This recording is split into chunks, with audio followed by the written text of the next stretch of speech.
प्रिय दर्शकों, भगवान श्री राम की माता कौशल्या का एक बार रावण ने अपहरण किया था। यह सुनकर आपको आश्चर्य अवश्य होगा, परंतु यह कथा सत्य है और आनंद रामायण में इसका वर्णन मिलता है।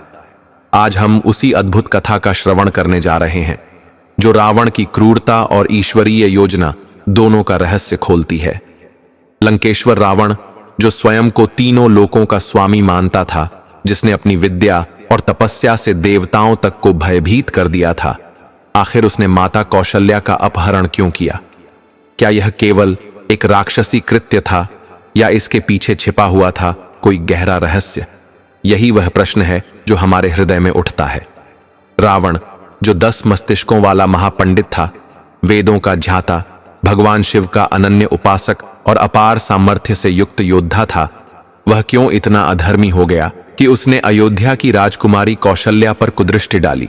माता कौशल्या, जो सतीत्व और पवित्रता की मूर्ति थीं, जिनकी गोद से भविष्य में स्वयं भगवान विष्णु का अवतार राम रूप में प्रकट होने वाले थे, उन्हीं को रावण ने अपने छल से हर लिया। प्रिय भक्तों, रावण को यह रहस्य पहले से ज्ञात हो चुका था कि दशरथ और कौशल्या के गर्भ से जन्म लेने वाला बालक ही उसका संहार करेगा। यह बात उसके कानों तक कैसे पहुंची? क्या यह ब्रह्मा जी की भविष्यवाणी थी? क्या कोई गुप्तचर ने उसे यह बात बताई? यह सब रहस्य आज हम आपके सामने प्रकट करने जा रहे हैं। आनंद रामायण, पद्म पुराण और दक्षिण भारत की लोक कथाओं में इस प्रसंग का उल्लेख मिलता है, लेकिन मुख्य राम कथा में इसे छिपा दिया गया, शायद इसलिए कि यह रावण की अधर्मपूर्ण प्रवृत्ति को और अधिक उजागर करता है। रावण ने सोचा कि यदि वह कौशल्या का अपहरण कर लेगा तो उस भविष्यवाणी को असत्य सिद्ध कर देगा, परंतु विधाता की इच्छा को कौन रोक सकता है? सोचिए, यदि रावण सफल हो जाता तो क्या श्री राम का जन्म होता? क्या इस धरती पर धर्म की स्थापना हो पाती? यह विचार ही हृदय को कंपा देता है। यही कारण है कि यह कथा हमें गहन रहस्य और ईश्वर की अद्भुत योजना की ओर संकेत करती है। इस प्रसंग से हमें यह सीख मिलती है कि अधर्म चाहे कितना भी प्रबल क्यों न हो, अंततः वह सत्य और धर्म के सामने टिक नहीं सकता। रावण ने माता कौशल्या को अपहरित कर अपनी शक्ति का प्रदर्शन तो किया, परंतु ईश्वर की इच्छा के आगे उसका सारा अहंकार धूल में मिल गया।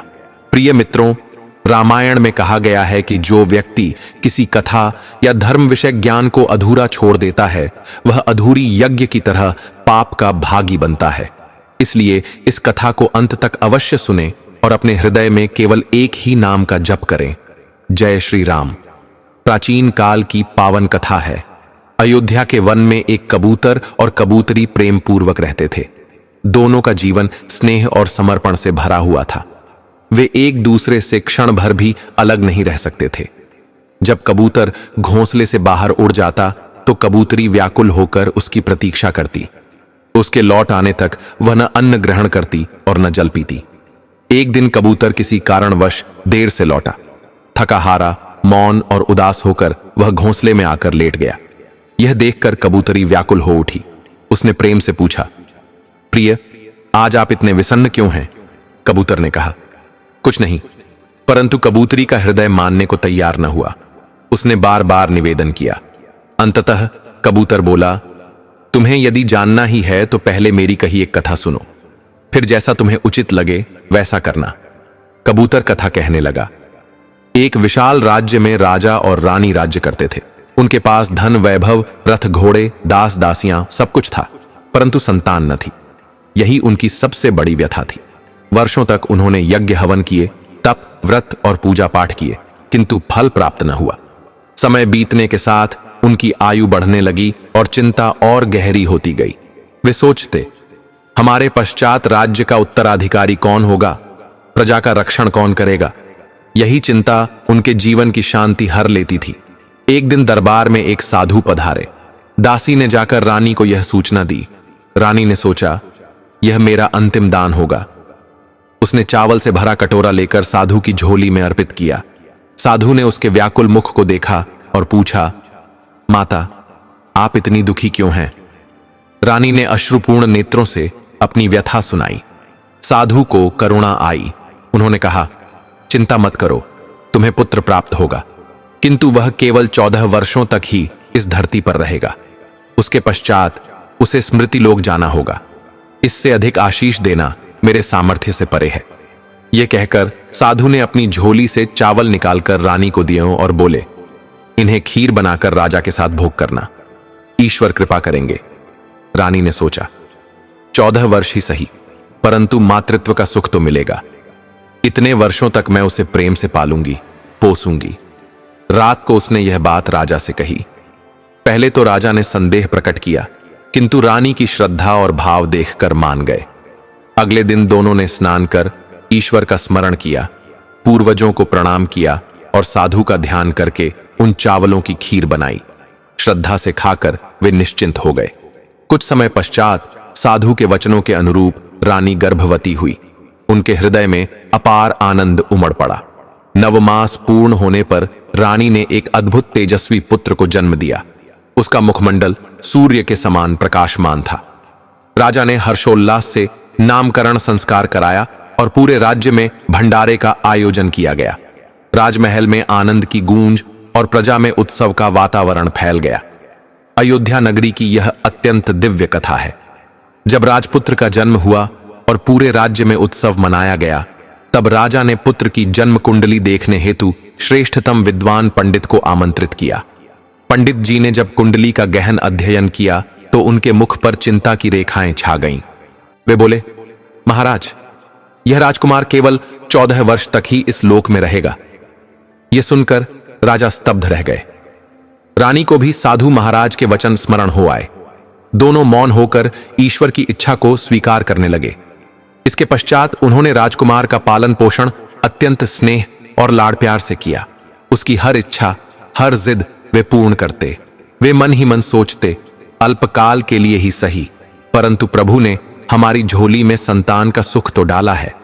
समय के साथ राजकुमार बड़ा होने लगा।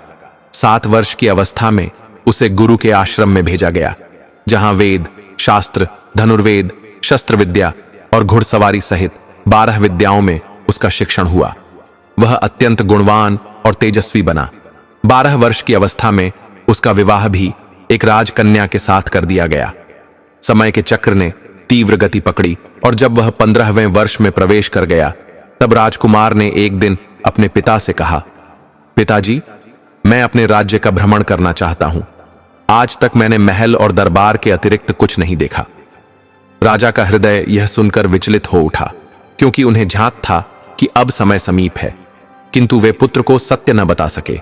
उन्होंने मुख पर प्रसन्नता लाते हुए कहा, हां पुत्र, अवश्य जाओ। राज्य की व्यवस्था देखना तुम्हारे लिए आवश्यक है। कल मेरे पश्चात यही राज्य तुम्हें संभालना है। पर एक बात ध्यान रखना, जो कुछ भी देखो या करो उसे अपनी पत्नी से कभी न कहना। राजकुमार ने सहमति दी।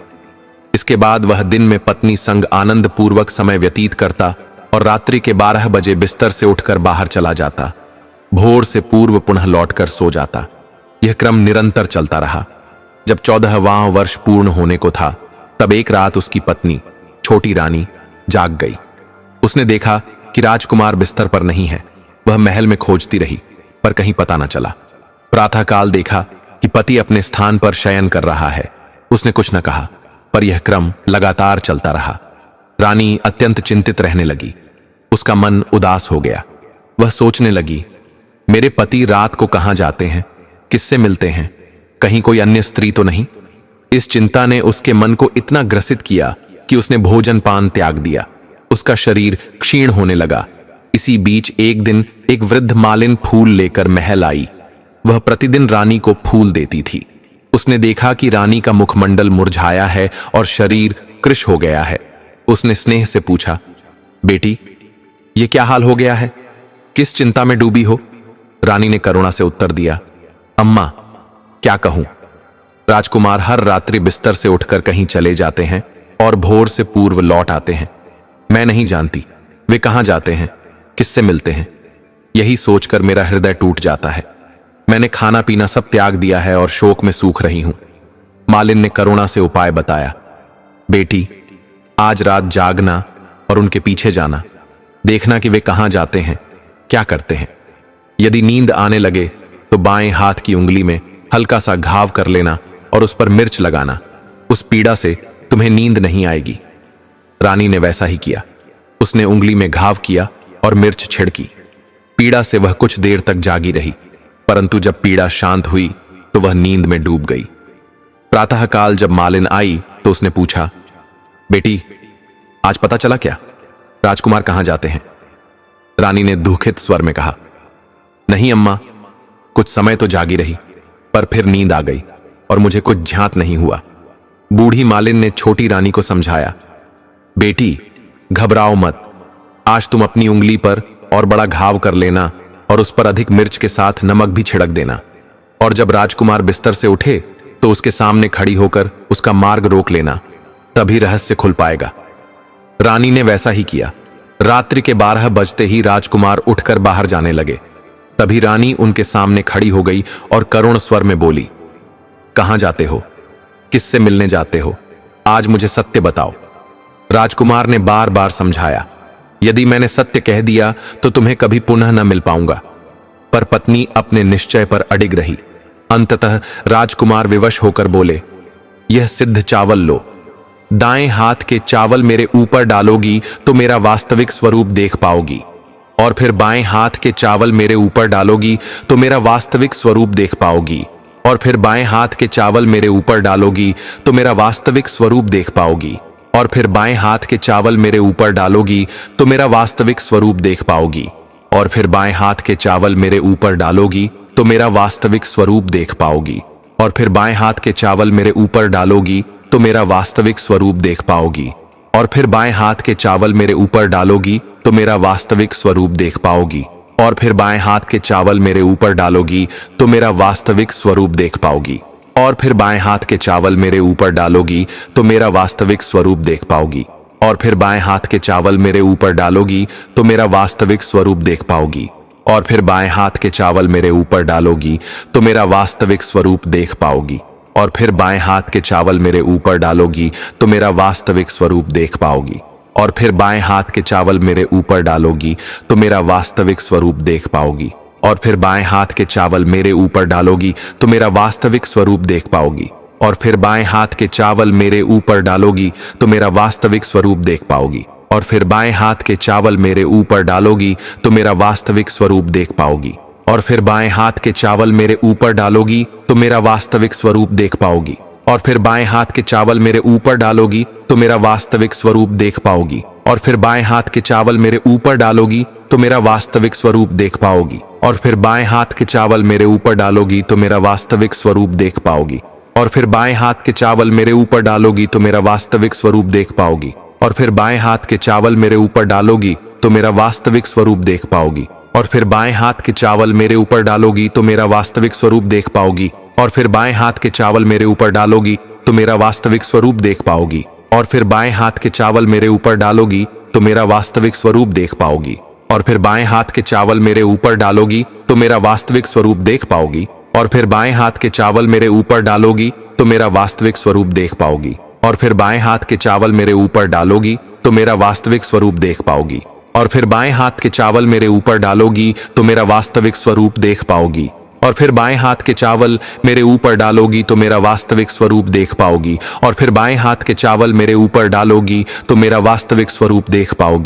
फिर बाएं हाथ के चावल मेरे ऊपर डालोगी तो मेरा वास्तविक स्वरूप देख पाओगी, और फिर बाएं हाथ के चावल मेरे ऊपर डालोगी तो मेरा वास्तविक स्वरूप देख पाओगी, और फिर बाएं हाथ के चावल मेरे ऊपर डालोगी तो मेरा वास्तविक स्वरूप देख पाओगी, और फिर बाएं हाथ के चावल मेरे ऊपर डालोगी तो मेरा वास्तविक स्वरूप देख पाओगी, और फिर बाएं हाथ के चावल मेरे ऊपर डालोगी तो मेरा वास्तविक स्वरूप देख पाओगी, और फिर बाएं हाथ के चावल मेरे ऊपर डालोगी तो मेरा वास्तविक स्वरूप देख पाओगी, और फिर बाएं हाथ के चावल मेरे ऊपर डालोगी तो मेरा वास्तविक स्वरूप देख पाओगी, और फिर बाएं हाथ के चावल मेरे ऊपर डालोगी तो मेरा वास्तविक स्वरूप देख पाओगी, और फिर बाएं हाथ के चावल मेरे ऊपर डालोगी तो मेरा वास्तविक स्वरूप देख पाओगी, और फिर बाएं हाथ के चावल मेरे ऊपर डालोगी तो मेरा वास्तविक स्वरूप देख पाओगी, और फिर बाएं हाथ के चावल मेरे ऊपर डालोगी तो मेरा वास्तविक स्वरूप देख पाओगी, और फिर बाएं हाथ के चावल मेरे ऊपर डालोगी तो मेरा वास्तविक स्वरूप देख पाओगी, और फिर बाएं हाथ के चावल मेरे ऊपर डालोगी तो मेरा वास्तविक स्वरूप देख पाओगी, और फिर बाएं हाथ के चावल मेरे ऊपर डालोगी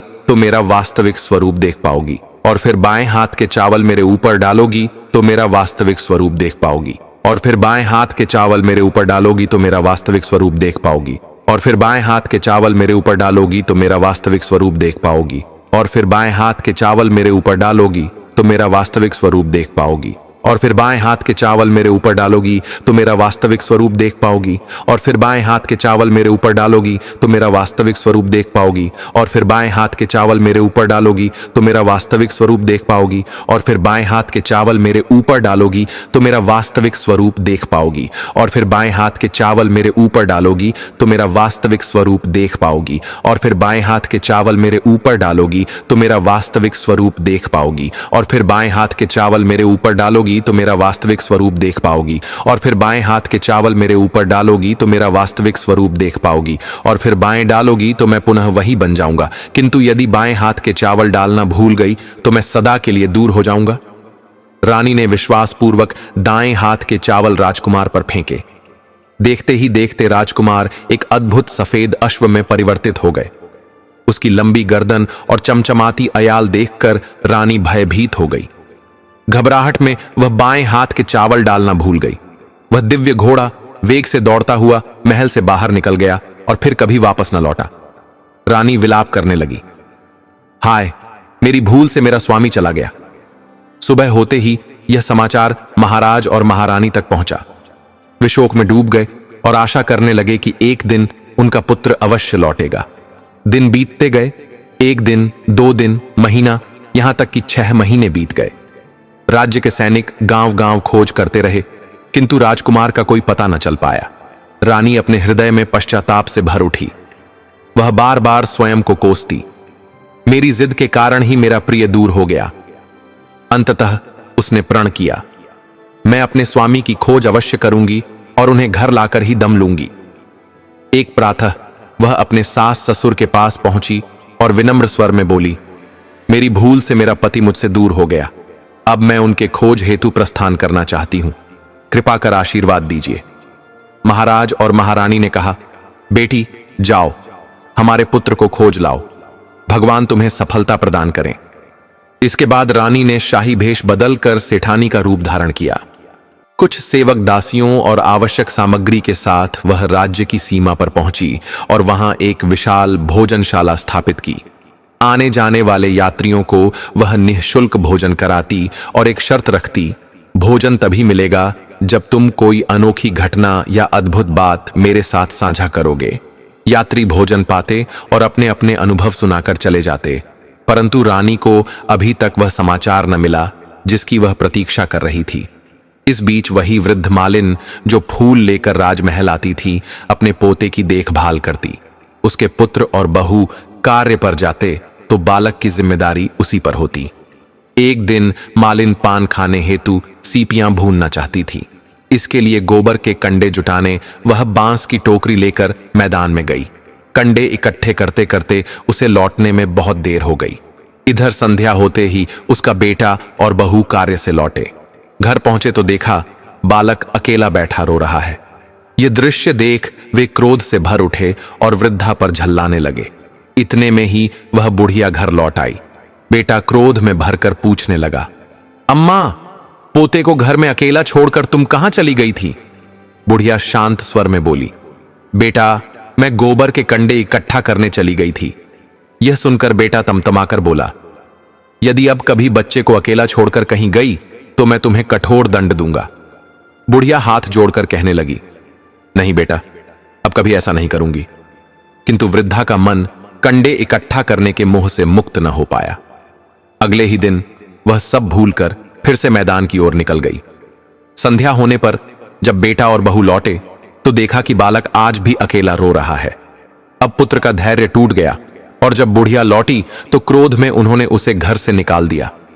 बेचारी बुढ़िया रात भर अंधेरे में बाहर बैठी रही और प्रातः होते ही पुनः टोकरी लेकर मैदान की ओर निकल पड़ी। उस दिन मानो कंडों को इकट्ठा करने का मोह उसके ऊपर हावी हो गया। वह सुबह से शाम तक उसी में लगी रही। कब सूरज ढल गया, कब अंधेरा छा गया, उसे कुछ पता न चला। थकी हारी जब उसने आंखें उठाकर देखा तो रास्ता भी ठीक से दिखाई नहीं दे रहा था। वह टटोल टटोल कर आगे बढ़ रही थी। इसी बीच छन छन की आवाज करती एक कपिला गाय वहां आई, जिसके गले में घुंघरू बंधे थे। बुढ़िया ने सोचा, यदि मैं इस गाय के पीछे पीछे चलूं तो यह मुझे अवश्य गांव तक पहुंचा देगी। यह सोचकर वह गाय की पूंछ पकड़कर पीछे चलने लगी। गाय एक एक करके 7 मैदान पार करती हुई अंततः 7वें मैदान तक पहुंची। वहां एक विशाल पत्थर पड़ा था। गाय ने सींग मारकर पत्थर हटा दिया। जैसे ही पत्थर हटा, नीचे पाताल लोक की ओर जाने वाली सीढ़ियां दिखाई देने लगीं। गाय सीढ़ियों से नीचे उतरने लगी। बुढ़िया ने तुरंत उसकी पूंछ पकड़ ली और वह भी उसके साथ पाताल लोक पहुंच गई। नीचे उतरते ही उसने देखा, चारों ओर प्रकाश ही प्रकाश है। दीपों की पंक्तियां जगमगा रही हैं। जैसे ही गाय नीचे पहुंची, उसके गले में अपने आप रस्सी पड़ गई और कोई अदृश्य हाथ उसे दुहने लगा। छमछम की ध्वनि के बीच दूध बरसने लगा। यह सब देखकर बुढ़िया आश्चर्यचकित हो गई और एक कोने में छिपकर खड़ी हो गई। कुछ देर बाद एक श्वेत घोड़ा वहां आया। उसने एक कुंड में छलांग लगाई और बाहर निकलते ही वह रूपांतरित होकर राजकुमार बन गया। स्नान करके उसने नए वस्त्र धारण किए, सुंदर पलंग पर आकर बैठ गया। तभी उसके सामने अपने आप 5 पकवान, दूध की कटोरी और पान की डिबिया आ गई। राजकुमार ने भोजन किया, दूध पिया, पान ग्रहण किया और फिर भगवान सूर्य का ध्यान कर कबूतर से प्रश्न करने लगा। कबूतर, मेरे माता पिता कैसे हैं? कबूतर बोला, वे शोक में डूबे रहते हैं। राजकुमार ने फिर पूछा, राज्य को कौन संभाल रहा है? कबूतर बोला, प्रधान सब कुछ देखता है। राजकुमार ने तीसरा प्रश्न किया, मेरी पत्नी क्या करती है? कबूतर ने उत्तर दिया, वह चौराहे पर भोजनालय खोलकर आने जाने वालों से नित्य समाचार पूछती है। यह सुनकर राजकुमार ने सिर झुका लिया और विश्राम करने लगा। बुढ़िया यह सब देखती रही। उसके लिए यह दिव्य और अद्भुत अनुभव था। रात बीत गई। प्रातःकाल राजकुमार उठा और पुनः कुंड में कूदते ही घोड़े का रूप धारण कर बाहर निकल गया। वह कहां गया, बुढ़िया जान न सकी। फिर वही अदृश्य हाथ गाय को दुहने लगे। जैसे ही दूध दुहना पूर्ण हुआ, रस्सी अपने आप खुल गई। गाय सीढ़ियों की ओर भागी। बुढ़िया सोचने लगी, अब इसी गाय के साथ लौट चलना ही उचित है, अन्यथा किसी विपत्ति में फंस जाऊंगी। उसने झट से गाय की पूंछ पकड़ ली और उसके साथ ऊपर की ओर लौट आई। गाय जब ऊपर मैदान में पहुंची तो सुरंग का मार्ग अपने आप बंद हो गया और उस पर रखा हुआ भारी पत्थर फिर से वैसे ही स्थापित हो गया। गाय तो जंगल की ओर चली गई, किंतु बुढ़िया के हृदय में व्याकुलता उमड़ पड़ी। उसने जो अद्भुत रहस्य पाताल लोक में देखा था, उसे किसी को सुनाने की उत्कंठा से उसका हृदय धड़क उठा। तभी उसे स्मरण हुआ कि नगर की सीमा पर एक धर्मपरायणी रानी ने भोजनालय खोला है, जहां नई बात बताने वाले को निःशुल्क भोजन मिलता है। बुढ़िया ने सोचा, यदि मैं उसे यह रहस्य बताऊं तो शेष जीवन भोजन की चिंता से मुक्त हो जाऊंगी। वह तत्काल भोजनालय पहुंची और वहां टंगे नगाड़े को बजाने लगी। नगाड़े की ध्वनि सुनकर रानी के हृदय में आशा का संचार हुआ। उसने सोचा, निश्चित ही कोई बड़ी बात लेकर कोई आया है। तुरंत सिपाहियों को आदेश दिया कि जो भी आया है उसका आदर सत्कार करें। सिपाही नीचे गए तो देखा एक बुढ़िया नगाड़ा बजा रही है।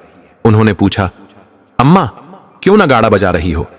बुढ़िया बोली, बेटा, मैं भोजन पाने आई हूं, किंतु मुझे एक नई बात भी मालूम है। सिपाही उसे भीतर ले आए और रानी के आदेशानुसार उसका सत्कार किया। भूखी प्यासी बुढ़िया को विविध व्यंजनों से भरी थाली दी गई। भोजन करके उसे नए वस्त्र पहनाए गए और फिर रानी के सम्मुख ले जाया गया। रानी ने उसे देखते ही पहचान लिया। अम्मा, आप? और बुढ़िया ने भी रानी को पहचान लिया। बिटिया, तुम? कुछ देर तक वे स्नेहपूर्ण बातें करती रहीं। फिर रानी ने पूछा, अम्मा, अब बताओ, तुमने कौन सी नई बात देखी है? बुढ़िया पहले आनाकानी करने लगी और बोली, मैंने तो कुछ नहीं देखा, केवल भूख के कारण नगाड़ा बजा दिया। रानी ने स्नेहपूर्वक कहा, अम्मा, मत घबराओ। यदि तुम सच्ची घटना मुझे बता दो तो जीवन भर मैं तुम्हारी सेवा करूंगी और तुम्हें अपनी माता के समान मान दूंगी। रानी की करुण वाणी से बुढ़िया का हृदय पिघल गया। उसने पाताल लोक में देखी हुई सारी दिव्य घटनाएं, गाय, कुंड, श्वेत घोड़ा, राजकुमार, कबूतर से संवाद, सब कुछ सुना डाला। यह सुनते ही रानी का हृदय धड़क उठा। वह जान गई कि वही राजकुमार उसका स्वामी है। तुरंत रानी ने प्रार्थना की, अम्मा, मुझे उस स्थान पर ले चलो। बुढ़िया भयभीत हो उठी। बिटिया, वह पाताल लोक है, वहां अनेक सर्प रहते हैं। यदि किसी ने तुम्हें देख लिया तो प्राण संकट में पड़ जाएंगे। किंतु रानी अपनी जिद पर अडिग रही। अंततः बुढ़िया ने कहा, ठीक है, मैं ले चलूंगी, परंतु संध्या के समय ही जाना होगा। दूसरे दिन रानी बुढ़िया के साथ उसी मैदान में पहुंची। दोनों छिपकर बैठ गईं और गाय की प्रतीक्षा करने लगीं। जैसे ही अंधेरा हुआ, गाय आई और पत्थर पर सींग मारते ही सुरंग का द्वार खुल गया। दोनों ने गाय की पूंछ पकड़ ली और पाताल लोक पहुंच गईं। वहां पहले जैसी ही दिव्य घटनाएं घटित हुईं। गाय के गले में रस्सी पड़ गई। अदृश्य हाथ उसे दोहने लगे। एक श्वेत घोड़ा कुंड में कूदा और सुंदर राजकुमार बनकर बाहर आया। स्नान कर उसने नए वस्त्र धारण किए, 5 पकवान, दूध और पान ग्रहण किया और सूर्य देव का स्मरण कर कबूतर से प्रश्न करने लगा, मेरे माता पिता कैसे हैं? परंतु इस बार कबूतर मौन रहा और उदासी से सिर झुका लिया। राजकुमार के मन में शंका जाग उठी। वह गंभीर होकर पलंग पर लेट गया। इतने में रानी का धैर्य टूट गया। वह दौड़कर अपने पति के चरणों में गिरने लगी। राजकुमार चौंक उठा और बोला, नहीं, मुझे मत छूना, अन्यथा सर्वनाश हो जाएगा। रानी ने हाथ जोड़कर विनम्र और करुण स्वर में कहा, स्वामी, मुझसे बड़ी भूल हो गई। मुझे आपसे कभी प्रश्न नहीं करना चाहिए था। मैंने अपने कर्मों का फल भोग लिया है। अब कृपा कर घर चलो। आपके वियोग में माता पिता शोक से क्षीण हो गए हैं, राज्य दुखी है और प्रजा रो रही है। राजकुमार ने गंभीर स्वर में कहा, एक बार तुमसे भूल हो चुकी है, अब पुनः ऐसा मत करना, अन्यथा तुम मुझे इस रूप में भी कभी नहीं देख पाओगी। रानी रोने लगी, जोर जोर से भूमि पर सिर पटकने लगी। उसकी पीड़ा देखकर राजपुत्र के मन में दया उमड़ आई। उन्होंने कहा, यदि तुम सचमुच मुझे पाना चाहती हो तो तुम्हें एक कार्य करना होगा। यह कार्य बड़ा कठिन है और इसे तुम्हें अकेले ही करना पड़ेगा। रानी ने श्रद्धा से हाथ जोड़कर कहा, स्वामी, चाहे कितना भी कठिन कार्य हो, मैं अवश्य पूरा करूंगी। तब राजपुत्र ने कहा, पाताल से ऊपर जाते ही तुम्हें एक विशाल और घना जंगल मिलेगा। एक एक करके 7 जंगल पार करने के बाद 7वें जंगल के बीचों बीच एक प्राचीन बरगद का वृक्ष है। उसके चारों ओर कांटे, बेलें, फंदे और जटाएं फैली हुई हैं। वहां भयानक बाघ, सिंह, भालू और विषधर सर्प वास करते हैं। तुम्हें उन सबको भगाकर उस स्थान को शुद्ध करना होगा। उसे गोबर से लीप कर पवित्र बनाना होगा। फिर वहां रंगोली सजाना, धूप, दीप, अगरबत्ती प्रज्वलित कर फूल और कुमकुम से उस वृक्ष की पूजा करनी होगी। दूध दही से बने चावल का भोग चढ़ाना होगा। यह सब कार्य तुम्हें प्रातः से आरंभ करके ठीक दोपहर 12 बजे तक पूर्ण करना होगा। उस समय तुम्हें वहां बैठकर सूर्य भगवान के मंत्रों का जाप करना है। ठीक 12 बजे सूर्य देव का दिव्य रथ उतरेगा।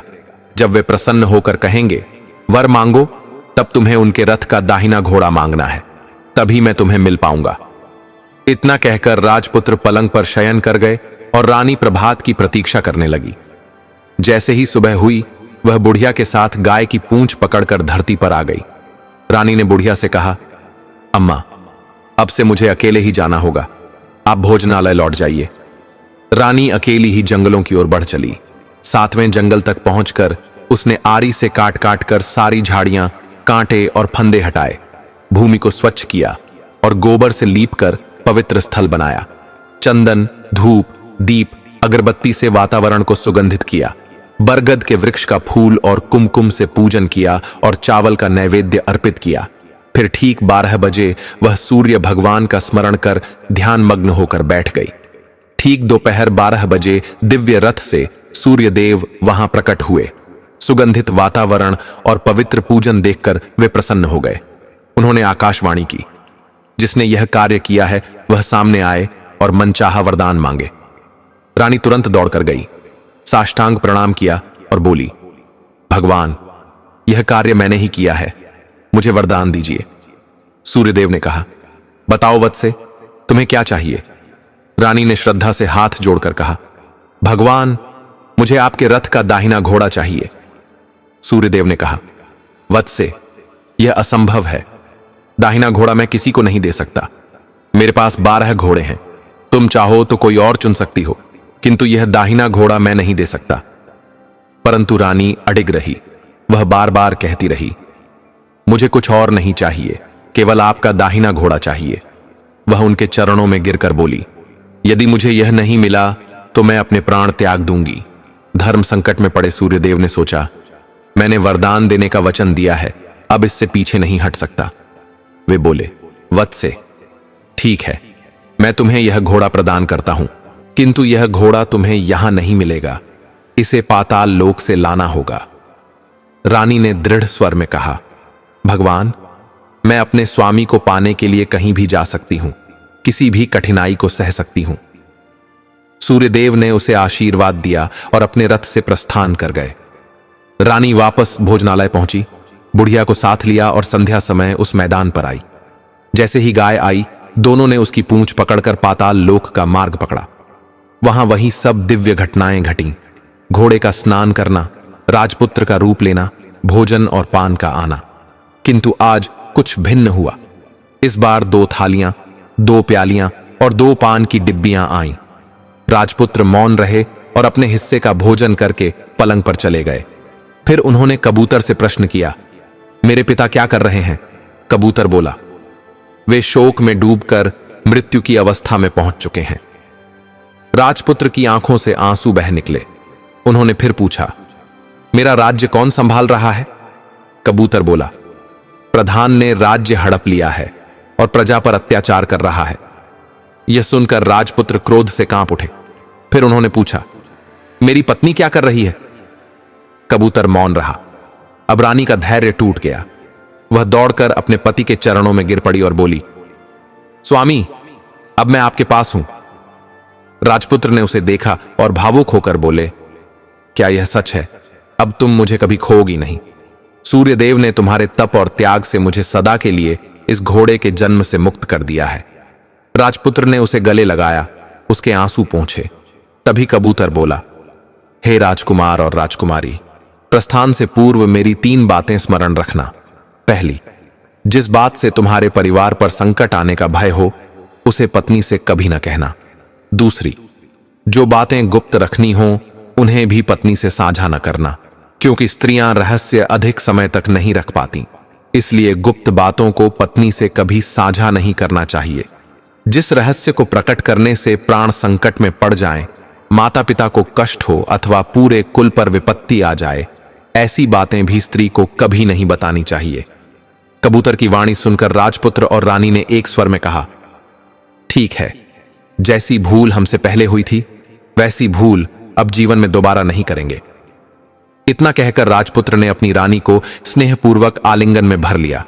उसके अश्रु पहुंचे और उसे सांत्वना दी। कुछ ही देर बाद प्रभात का प्रकाश फैल गया। उसी समय गाय की श्रृंखला टूटी और वह भूलोक की ओर चल पड़ी। रानी, राजपुत्र और बुढ़िया ने उसकी पूंछ पकड़ ली और वे सब ऊपर आ गए। धरती पर आने के बाद वे सीधे भोजनालय पहुंचे। वहां का सारा सामान जन जन में वितरित किया और ताला लगाकर अपने राज्य की ओर प्रस्थान किया। जब राज्य में लोगों ने अपने राजपुत्र को लौटते देखा तो हर्ष से उन्मत्त हो उठे, लेकिन वह प्रधान जिसने राज्य हड़प लिया था, भय से कांप गया। राजपुत्र ने उसे बंदी गृह में डाल दिया और राज्य की बागडोर अपने हाथों में ले ली। इसके पश्चात राजपुत्र और राजकुमारी अपने माता पिता से मिलने के लिए महल पहुंचे। वहां जाकर देखा तो राजा और रानी शोक से इतने दुर्बल हो गए थे कि अस्थि पंजर मात्र रह गए थे। पुत्र को जीवित सामने देखकर उनकी आंखों से अश्रुधारा बह चली। दोनों ने उसे गले लगाया और स्नेह से सहलाने लगे। उस मिलन के आनंद ने मानो जीवन का संचार कर दिया। शीघ्र ही उनके स्वास्थ्य में सुधार होने लगा और वे बिस्तर से उठकर बैठ गए।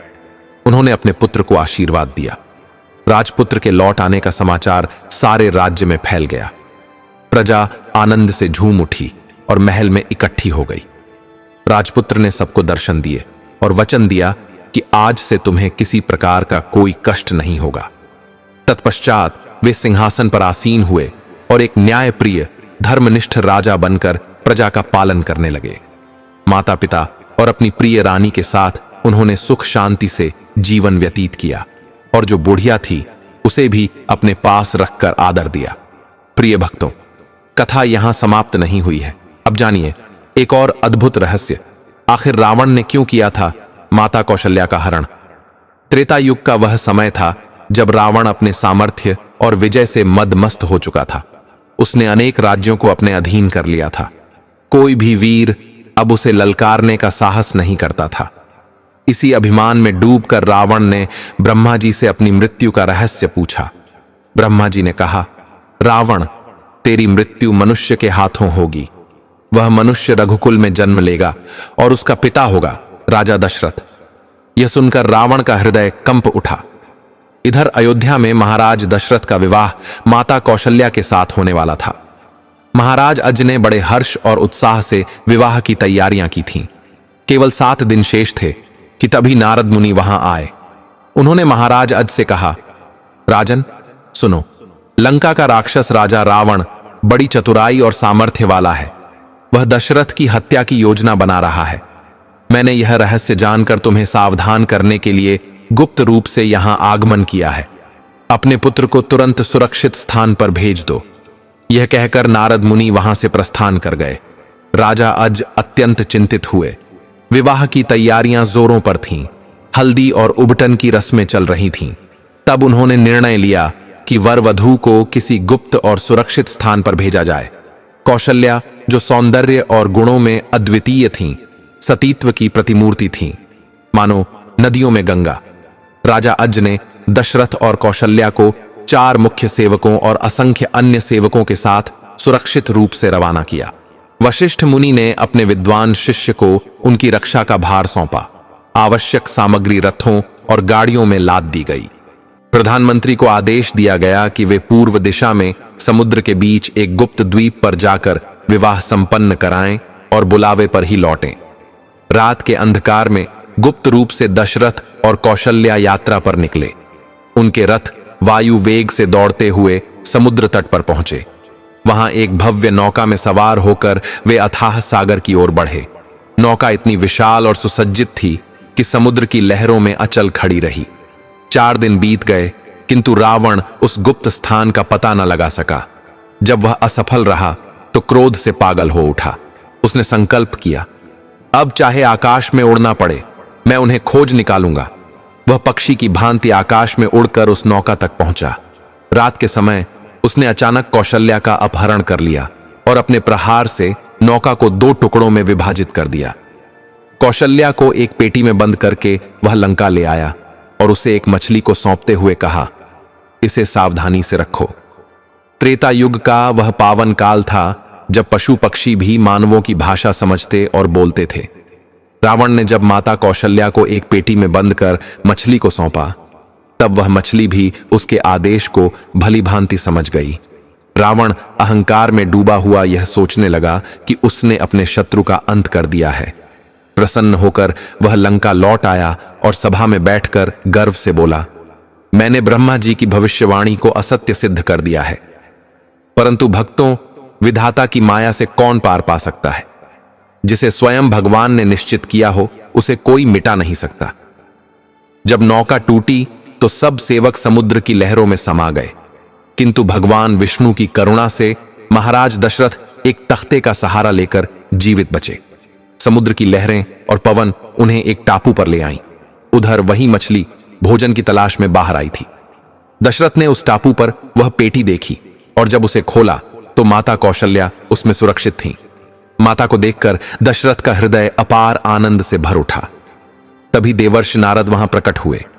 उन्होंने दिव्य गंधर्व विवाह की विधि से दशरथ और कौशल्या का विवाह संपन्न कराया और आशीर्वाद दिया। हे दशरथ, तुम्हारे पुत्र रूप में स्वयं भगवान विष्णु अवतरित होंगे और तीनों लोकों का कल्याण करेंगे। यह कहकर नारद मुनि अदृश्य हो गए। इधर लंका में रावण गर्व से सभा में बोला, मैंने ब्रह्मा का वचन झूठा कर दिया। दशरथ का अंत हो चुका है और कौशल्या अब मेरे अधिकार में है। तभी ब्रह्मा जी प्रकट होकर बोले, रावण, भाग्य को कोई नहीं मिटा सकता। दशरथ और कौशल्या का विवाह हो चुका है। रावण को विश्वास नहीं हुआ। उसने समुद्र तट पर जाकर मछली से पेटी मंगवाई। जब सभा में पेटी खोली गई तो उसमें दशरथ और कौशल्या को साथ देखकर वह स्तब्ध रह गया। उसके नेत्र क्रोध से जल उठे। उसने चंद्रहास खड्ग उठाई और कहा, इन दोनों से ही मेरा शत्रु जन्म लेगा, इन्हें अभी समाप्त कर दूं। तभी ब्रह्मा जी बोले, रावण, तूने वचन दिया था कि यदि विवाह हुआ तो मेरी बात मानेगा, अब इन्हें छोड़ दे। लेकिन रावण का हृदय क्रोध से भरा था। उसने कहा, मैं अपने शत्रु को कैसे छोड़ दूं? तभी रानी मंदोदरी ने आगे बढ़कर कोमल परंतु गूढ़ वचन कहे, स्वामी, मृत्यु और काल से कोई नहीं बच सकता। बड़े बड़े सम्राट भी काल के ग्रास बन गए। इन्हें मारकर आप क्या लाभ पाएंगे? उचित यही है कि ब्रह्मा जी का वचन पूरा करें। मंदोदरी के बुद्धिपूर्ण वचनों ने रावण के क्रोध को शांत कर दिया। उसने दशरथ और कौशल्या को ब्रह्मा जी के हवाले कर दिया। ब्रह्मा जी ने देवताओं की सहायता से उन्हें सुरक्षित अयोध्या पहुंचा दिया। महाराज अज ने जब अपने पुत्र और वधू को जीवित और सकुशल देखा तो उनका हृदय आनंद से भर गया। दशरथ ने पूरी कथा अपने पिता को सुनाई।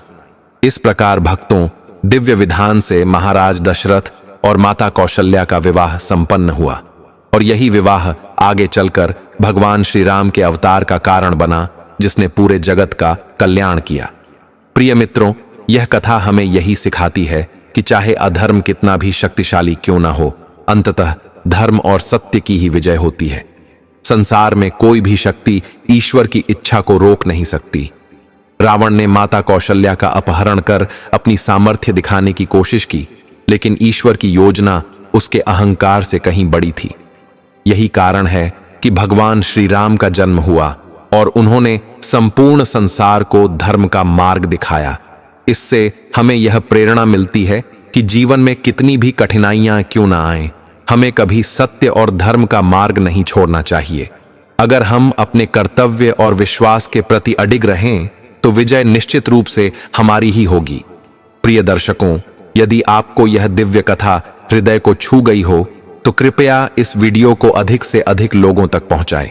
इसे लाइक और शेयर करें ताकि और लोग भी इस अमूल्य ज्ञान से लाभान्वित हों। और हां, हमारे चैनल बजर चैलेंज को सब्सक्राइब करना न भूलें, क्योंकि हम आपके लिए इसी प्रकार की अद्भुत और प्रेरणादायी कथाएं लेकर आते रहते हैं। कमेंट में जोर से लिखिए, जय श्री राम।